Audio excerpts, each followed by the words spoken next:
Hello and अस्सलाम वालेकुम। कैसे हैं आप लोग? उम्मीद है बिल्कुल ठीक ठाक होंगे, मजे में होंगे, सीख रहे होंगे और सिखा रहे होंगे। सो मेरा नाम है Faisal and you're watching Dotistani. So Corel Draw class number 10 और आज का हमारा टॉपिक होगा कोरल ड्रॉ के all selection tools and options. तो बगैर किसी टाइम को वेस्ट किए आइए स्टार्ट कर लेते हैं।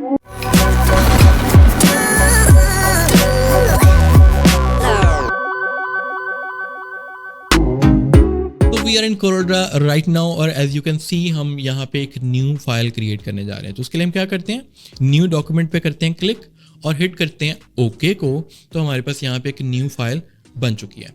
तो क्योंकि हमारा आज का topic selection tools and options है, तो इसके लिए हम क्या करते हैं, सबसे पहले तो हम यहाँ पे कुछ ऑब्जेक्ट्स ड्रॉ करेंगे जिनको बाद में हम सिलेक्ट करेंगे। तो उसके लिए हम क्या करते हैं, यहाँ पे कुछ रेक्टेंगल्स ऐड करते हैं और रेक्टेंगल का मैं कलर कर देता हूँ ब्लू। और देन हम यहाँ से मूव टूल सेलेक्ट करते हुए इस ऑब्जेक्ट को यहाँ से डुप्लीकेट करते हैं और देन हम क्या करते हैं, एलिप्स ड्रॉ करते हैं और इसको भी एक स्पेसिफिक कलर देते हैं और यहाँ से इसको भी हम मूव करते हैं। और देन हम क्या करते हैं, कुछ टेक्स्ट लिखते हैं यहाँ पे, यानी टेक्स्ट टूल सेलेक्ट करेंगे और यहाँ पे क्लिक करेंगे और यहाँ पे लिखेंगे टेक्स्ट और कंट्रोल स्पेस। यानी इसको कंफर्म करने का तरीका ये होता है कंट्रोल स्पेस, अदरवाइज ये टेक्स्ट मोड में ही रहता है और राइटिंग मोड में रहता है। तो कंट्रोल स्पेस से क्या होता है कि आपका मूव टूल सेलेक्ट हो जाता है। तो यहाँ से इसको क्लिक एंड ड्रैग करते हुए हम करेंगे इसका साइज थोड़ा सा बड़ा, इसको थोड़ा सा बोल्ड कर लेते हैं और इसको हम यहाँ पे 2-3 इसकी कॉपीज़ यहाँ पे बना लेते हैं। और यहाँ पे मैं एक ऑब्जेक्ट बनाता हूँ जो कि बेसिकली ग्रीन कलर में है और यहाँ पे एक और रेक्टेंगल बनाते हैं, इसका कलर हम कर देते हैं येलो और हम यहाँ पे अपनी सिलेक्शन स्टार्ट करते हैं। तो एज यू कैन सी हमारे पास जो फर्स्ट टूल जो पिक टूल था बेसिकली यही आमतौर पे हमारी सिलेक्शंस का काम करता है। लेकिन ये किस तरह से काम करता है इसको मैं क्विकली थोड़ा सा आपको मैं बताता हूँ, क्योंकि इससे पहले टॉपिक्स के अंदर काफ़ी ज़्यादा इसका इस्तेमाल हो चुका है, तो इसको हम ज़रा क्विकली समझेंगे।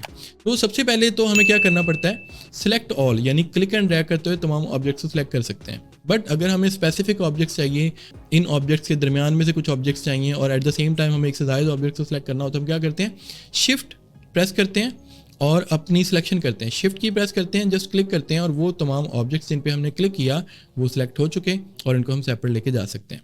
इसके बाद हमारे पास एक और ऑप्शन होता है कंट्रोल ए, यानी सिलेक्ट ऑल ऑब्जेक्ट्स। मैंने कंट्रोल ए प्रेस किया, कंट्रोल ए की, तो तमाम ऑब्जेक्ट सिलेक्ट हो चुके हैं। इसी तरह हमारे पास एक और सिचुएशन होती है सिलेक्शन के लिहाज से, जो कि यहाँ पे हम लोगों ने बना के रखी है। शिफ्ट F2 जूम इन करते हैं। सो फॉर एग्जांपल हमारे पास ये जो ग्रीन ऑब्जेक्ट है इसका मैं साइज कम करता हूँ और इसको मैं येलो के बैक पे ले चलता हूँ। ऑलरेडी ये बैक पे है बट ये येलो के अंदर है और इस ग्रीन ऑब्जेक्ट को मुझे सिलेक्ट करना है। 2-3 तरीके हो सकते हैं इसको सिलेक्ट करने के। नंबर 1, हम येलो के आउटसाइड से सिलेक्शन को क्लिक एंड ड्रैग करते हुए यहाँ पे ग्रीन ऑब्जेक्ट को अज्यूम कर लेते हैं कि वो यहाँ पे है और यहाँ पे सिलेक्शन छोड़ते हैं, तो हमारा ग्रीन ऑब्जेक्ट असल में सिलेक्ट हो चुका है। But second way is more important. Like हमें पता है कि यहाँ पे हमारा ग्रीन ऑब्जेक्ट है और अगर नहीं पता तो कैसे पता कर सकते हैं, व्यू में वायर फ्रेम का ऑप्शन मैंने आपको बताया था कि आपके पास वायर फ्रेम का ऑप्शन होता है, यहाँ से आपको पता चल जाता है। तो दूसरा तरीका वायर फ्रेम में जाके यहाँ पे हम इस पर क्लिक कर लें। बट थर्ड वे एक और भी है, आप व्यू में जाएं, इनहेंस्ड पे क्लिक करें और हमें क्या करना है, अल्ट की प्रेस करनी है और यहाँ पे क्लिक कर देना है। इससे क्या होगा, फ्रंट ऑब्जेक्ट को छोड़ते हुए उसका जो बैक ऑब्जेक्ट है उसकी सिलेक्शन आसानी से हो जाएगी। यानी अल्ट की प्रेस करनी है, अल्ट की प्रेस करनी है और इस पर क्लिक करना है और आपका बैक ऑब्जेक्ट सेलेक्ट हो जाएगा, फ्रंट ऑब्जेक्ट सेलेक्ट नहीं होगा। और अगर आपके पास एक से ज़्यादा ऑब्जेक्ट्स हैं, लाइक मैं यहाँ पे इस ऑब्जेक्ट को रखता हूँ और यहाँ पे मैं एक ऑब्जेक्ट और डुप्लीकेट करता हूँ और यहाँ पे रख लेता हूँ, इसका कलर थोड़ा सा चेंज कर लेते हैं, लाइक ब्लू कर लेते हैं और इसका शिफ्ट पेज डाउन यानी सबके पीछे लेके चलते हैं। अब हमारे पास यहाँ पे इस रेंज के अंदर देखा जाए तो लाइक मैं यहाँ पे ड्रॉ करके दिखाता हूँ, इस रेंज के अंदर आपके पास 3 ऑब्जेक्ट्स हैं। येलो ऑब्जेक्ट भी इसी रेंज के अंदर है, ग्रीन ऑब्जेक्ट भी इसी रेंज के अंदर और यहाँ पे ब्लू ऑब्जेक्ट भी इसी रेंज के अंदर है। तो अगर हमें ग्रीन एंड ब्लू दोनों ऑब्जेक्ट सेलेक्ट करने हैं तो हमें क्या करना है, हमें एक पर प्रेस करना है आल्ट की और देन क्लिक करना है यहाँ पे, तो हमारा ग्रीन ऑब्जेक्ट सेलेक्ट हो गया। यानी येलो नहीं सिलेक्ट हुआ क्योंकि वो फ्रंट पे था, ग्रीन सेलेक्ट हुआ। अगर हम साथ में इस दफ़ा और अब अगर हम यहाँ पे आल्ट एंड शिफ्ट दोनों इकट्ठे प्रेस करें और दोबारा क्लिक करें इसी रेंज के अंदर, तो क्या होगा, ग्रीन एंड ब्लू दोनों सेलेक्ट हो गए।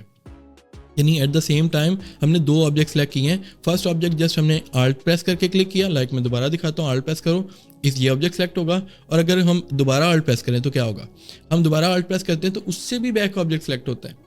बट अगर हमें एट द सेम टाइम दो डिफरेंट ऑब्जेक्ट्स को सिलेक्ट करना है, लाइक मैं आल्ट प्रेस करता हूँ और यहाँ पे येलो पे क्लिक करता हूँ और ग्रीन सेलेक्ट होगा क्योंकि आल्ट की प्रेस की हुई है, और अगर हम यहाँ पे शिफ्ट प्रेस करके दोबारा इसी जगह पे क्लिक करें तो शिफ्ट का मतलब ऐड टू सिलेक्शन, और इसमें क्या होगा कि ब्लू कलर यानी उसके बॉटम ऑब्जेक्ट यानी ग्रीन का जो बॉटम ऑब्जेक्ट है वो भी इसके साथ सिलेक्ट हो जाएगा। अब ये तो होगी कुछ टेक्निकल इन्फॉर्मेशन सिलेक्शन के लिहाज से, बट यहाँ पे जो सिलेक्शन टूल्स है वो बड़े सिंपल हैं। लाइक फर्स्ट ऑब्जेक्ट जो कि मूव टूल है या फिर पिक टूल है, वो सिलेक्शन भी करता है, वो ऑब्जेक्ट को मूव भी करता है, वो ट्रांसफॉर्म भी करता है, रोटेट भी करता है, तो काफ़ी उसके यूजेस हैं।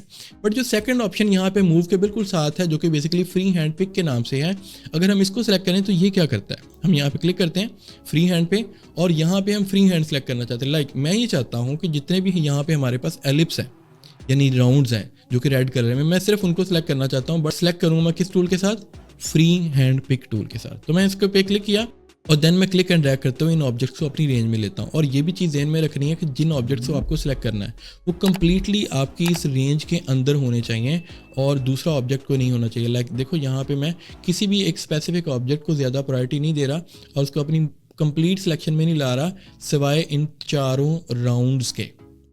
समझ आ गई? और जैसे हम यहाँ पे क्लिक छोड़ते हैं तो हमें नज़र आएगा कि हमारे चारों ऑब्जेक्ट जो कि एलिप्टिकल ऑब्जेक्ट्स हैं ये सारे के सारे यहाँ पे सिलेक्ट हो चुके हैं। ठीक हो गया? मेरा ख्याल है इस टूल की भी आपको समझ आ चुकी होगी। अब हम चलते हैं थोड़ा सा कुछ सिलेक्शन ऑप्शंस की तरफ। तो हमारे पास एडिट मेन्यू है और यहाँ पे हमारे पास सिलेक्ट ऑल और यहाँ पे हमारे पास 4 ऑप्शन हैं, object, text, guidelines and notes. तो क्विकली इनको भी हम समझते हैं।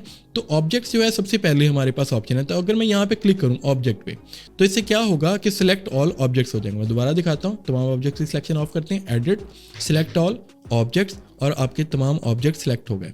तो नेक्स्ट ऑप्शन हमारे पास है एडिट सिलेक्ट ऑल टेक्स्ट का। इसमें क्या होता है कि हमारे पास जितनी भी टेक्स्ट ऑब्जेक्ट्स हैं, जैसे हमारे पास यहाँ पे 4 से 5 टेक्स्ट ऑब्जेक्ट्स हैं जिसके अंदर टेक्स्ट लिखा हुआ है, तो हम सिंपली जब यहाँ पे क्लिक करते हैं तो हमारे ऑल टेक्स्ट सेलेक्ट हो जाता है और इसके अलावा कोई भी ऑब्जेक्ट सेलेक्ट नहीं हुआ। यानी स्पेसिफिकली अगर आपको टेक्स्ट सेलेक्ट करना है तो सिलेक्ट ऑल टेक्स्ट पे आपको क्लिक करना है। अब टेक्स्ट सेलेक्ट करना हमारे लिए इंपॉर्टेंट होता है। उसकी वजह ये होती है कि जब आपको अपनी फाइल को किसी दूसरे कंप्यूटर में ट्रांसफ़र करना हो या लेके जाना हो कॉपी करके, तो फर्ज कर लें कि आपके पास कुछ ऐसे फॉन्ट्स आपने इस फाइल के अंदर यूज़ किए हैं जो कि नेक्स्ट कंप्यूटर के अंदर मौजूद नहीं है।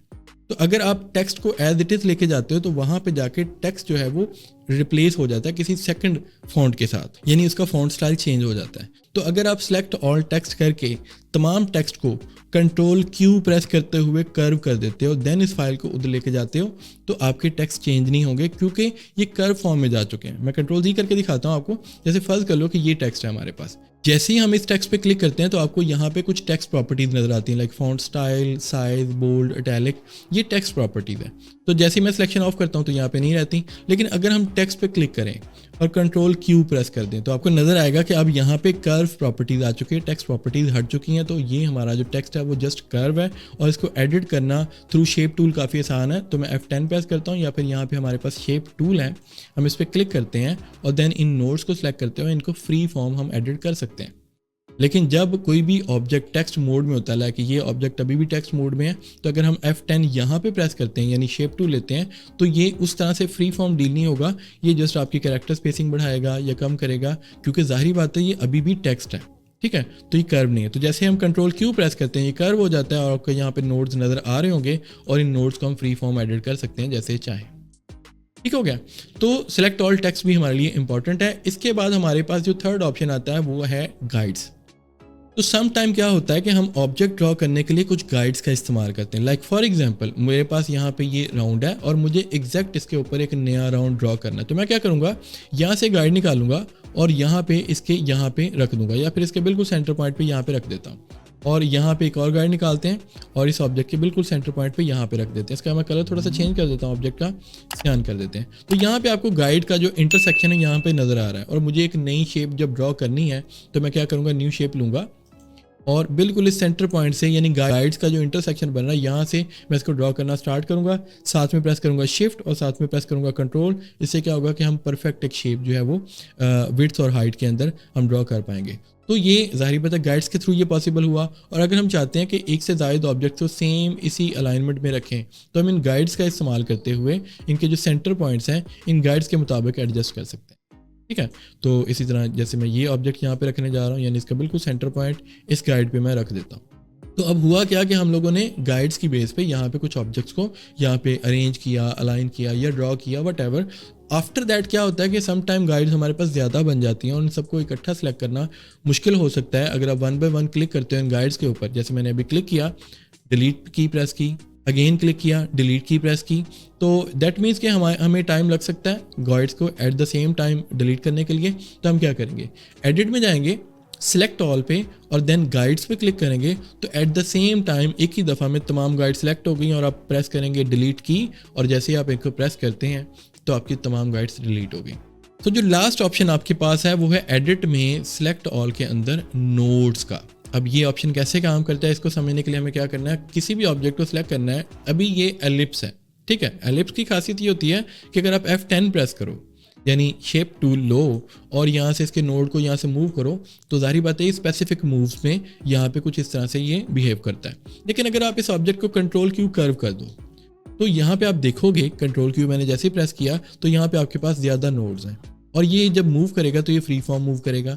तो अगर हम एट द सेम टाइम तमाम नोड्स को सिलेक्ट करना चाहते हैं, जैसे मैं इन दो नोड्स को सिलेक्ट करूंगा और जब हम इन दोनों नोड्स को सिलेक्ट करते हैं और देन मूव करते हैं तो इन दोनों ऑब्जेक्ट से रिलेटेड जो कर्व्स होती हैं उन्हीं पे वर्क होता है, यानी वही मूव होती हैं, इसके अलावा बाकी मूव्स नहीं होती। बट अगर हम यहाँ पे तमाम नोड्स को at the same time select करना चाहते हैं तो हम क्या करेंगे, F10 प्रेस करके इस ऑब्जेक्ट पे क्लिक कर लेंगे, देन हम जाएंगे एडिट में, सिलेक्ट ऑल में और यहाँ पे क्लिक करेंगे नोड्स को, तो आपको नजर आएगा कि तमाम ऑब्जेक्ट्स हैं वो ब्लू कलर में हो चुके हैं, यानी बेसिकली सिलेक्ट हो चुके हैं। जब आप किसी भी नोड को, किसी भी एक नोड को क्लिक एंड ड्रैग करते हो तो जाहिर बात है क्योंकि तमाम नोड सिलेक्टेड हैं तो तमाम नोड्स मूव करते हैं। और अगर यहाँ पे कुछ नोड्स आपको नहीं चाहिए तो आपको क्या करना है, शिफ्ट प्रेस करते हुए उन स्पेसिफिक नोड्स को F10 टूल की मदद से सिलेक्ट कर लो। तो अब हमारे पास ये तीनों नोड्स यहाँ पे सिलेक्ट नहीं हुए और अगर इन नोड्स को हम मूव करते हैं तो स्पेसिफिकली सिर्फ यही नोड्स जो हैं वो यहाँ पे हमारे पास मूव होंगे।